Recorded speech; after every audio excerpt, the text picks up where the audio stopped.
So let's talk DEI, something that undoubtedly will be under fire the next 4 years as MAGA tries to roll back equality for anyone who's not a straight white male, as it was the topic of choice on a CNN panel that I thought we could use to drive home some very much needed points. There's a lot of research that says that it helps companies make more money. It helps them perform better than their competitors. They're just trying to stay away from the public blowback, it seems. Well, I mean, let's not pretend that corporate America doesn't have a problem with race, doesn't have a problem with diversity. They do. But I think the color they care the most about is green. And so the first thing that happened with DEI was you had the George Floyd protests. You had a lot of pressure, both nationally and internationally, for companies to really commit to doing something about what was happening with race and racism in America. And now you have the blowback from that. That always happens.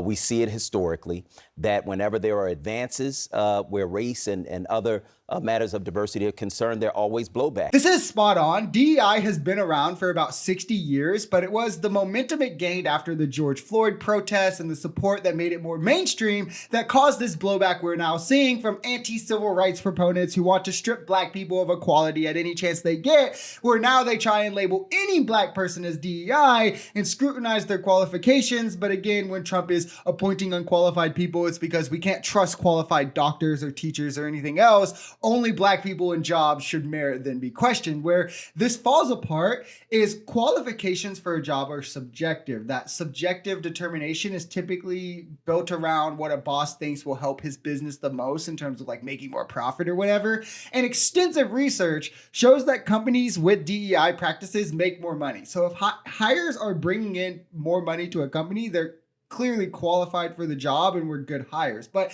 it also shows how deep the racism is and the paranoia of losing control from those who are in control, as DEI still shoots for underrepresentation. People of color make up 42% of the population in America. DEI shoots for 30% representation across institutions, and that's too much, right? It gives the underlying bias away, where if people of color are underrepresented by 10% of their population, it's clearly biased and unqualified candidates have to be chosen for that to be true. But when white people are overrepresented by almost 20% in institutions, it's because they all deserve it. They're all super qualified. Like, subconscious racism is still racism. You have a tremendous number of companies that have these great ads where they're talking about their diversity, equity, inclusion work, but the work doesn't actually exist. And what they do is they silence their workers with forced arbitration and NDAs on the first day of work, which means that if you are racially discriminated against, the very same companies, and I know who they are, you're watching these commercials where they're constantly having, the African-American husband with the Asian wife, and they're talking about how, they're all about inclusion.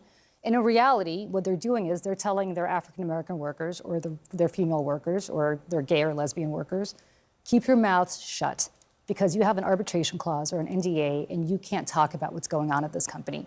And so, the hypocrisy I could do without.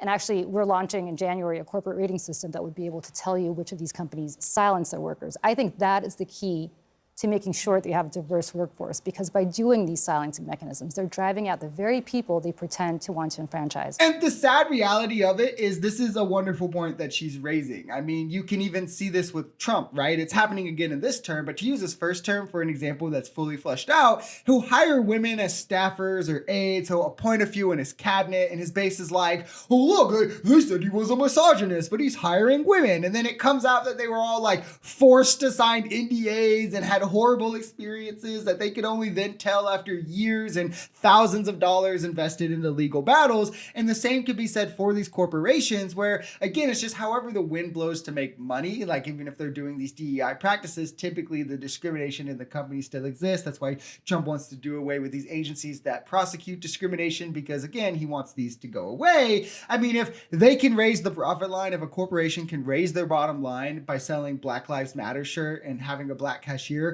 they're going to do it, right? Like, we all know that. This is capitalism. If they can raise their profit line by selling Stop the Steal shirts and coming out on a Facebook and saying they'll never hire another black person, they would do that too, right? And even this performative bullshit, like the fact that we all know that this is just performative representation, the right still thinks that that's too much. Like, they don't even want companies to role play like black people are equal, even though the sad reality of all of this, DEI and anything, is representation is inequality. and it never will be. They saw a huge decline in Black and Hispanic students.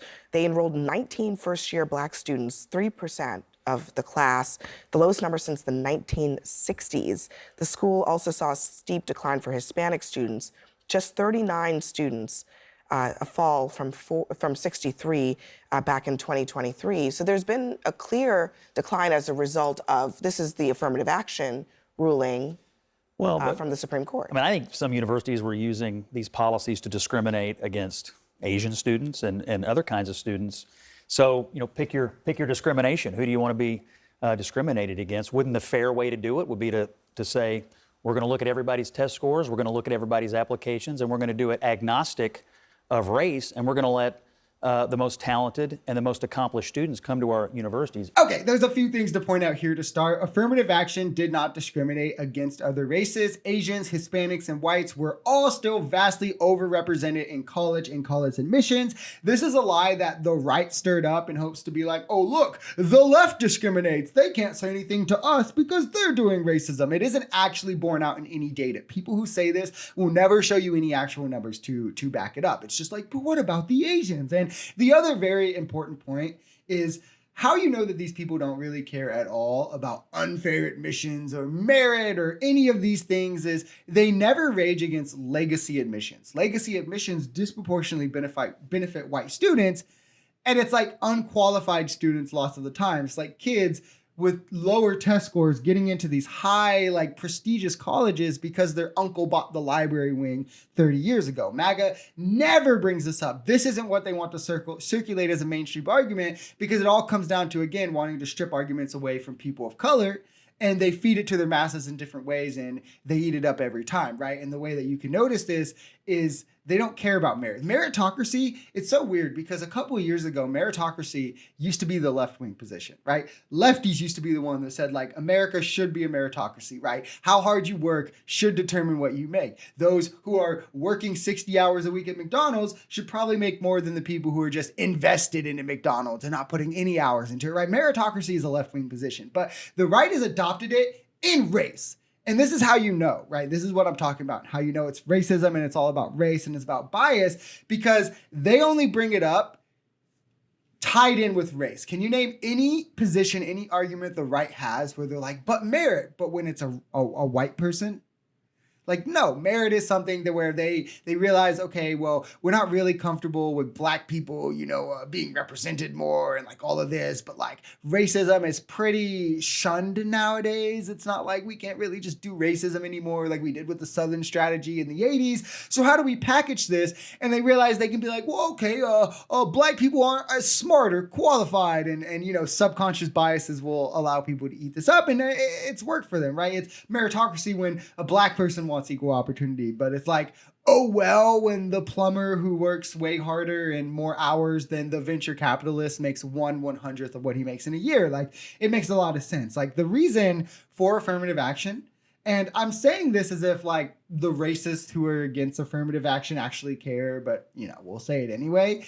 It's that black students with qualifying test scores were being overlooked. Like, that was the crux. He's saying, like, why don't we just look at the test scores? Well, it was black people with qualified test scores having to go to less prestigious colleges. They weren't given the same opportunity, or they didn't have the same ability to receive those opportunities. And that part is really important because the problem here I've realized is twofold. There's half of the people, the proponents of like I don't know if I want to say like the right white people, because it's not like all of the right, it's not all of white people, obviously, but like in terms of like the proponents of affirmative action, it's like literally they just don't understand that black people to this day still do have so many additional barriers to get over, and a lot of them are like inherently baked in. Right? Their household wealth is so much lower. They're going to be less likely to be able to afford applications or to just apply to any school that they want. They're going to have to be like, okay, well, I have like this much money. I can apply to this many schools. I have to pick and choose. So maybe I don't want to apply to the prestigious school that's more likely to deny me, where, like if a family with more household wealth can be like, no, just apply to that one, apply to this one, apply to them all. Who cares if they deny you? They're less likely to have transportation to like these opportunities if they're having like sit down interviews, these kinds of things, the walkthroughs. They're less likely to be able to afford tuition without scholarships, less likely to get scholarships, even with similar testing scores. We know this. And then there's the other half, which quite literally just doesn't think that Black people are like smart enough to go to college at the same rate or as qualified, or they just, they don't put in as much work. And it's these kinds of hurdles that also make it harder and harder to reach a true sense of equality in this country, because so many people are unconsciously doing racism and don't realize it. And then when you say racism, like the right has successfully turned this into such a trigger word that like white people feel like you're making them a bad person, when it's like racism is racism. People, you can do it unconsciously and you can do it without like the motive or the intent to like be evil, right? Like you can discriminate against someone and not realize you're doing it. And as long as you can realize the error of your ways and change, you're not a terrible person. But the right has made this such like a trigger word where like nobody wants to have these conversations because they're worried that like they could get canceled. But it's like cancel doesn't work like that. And it's like, America's so backwards.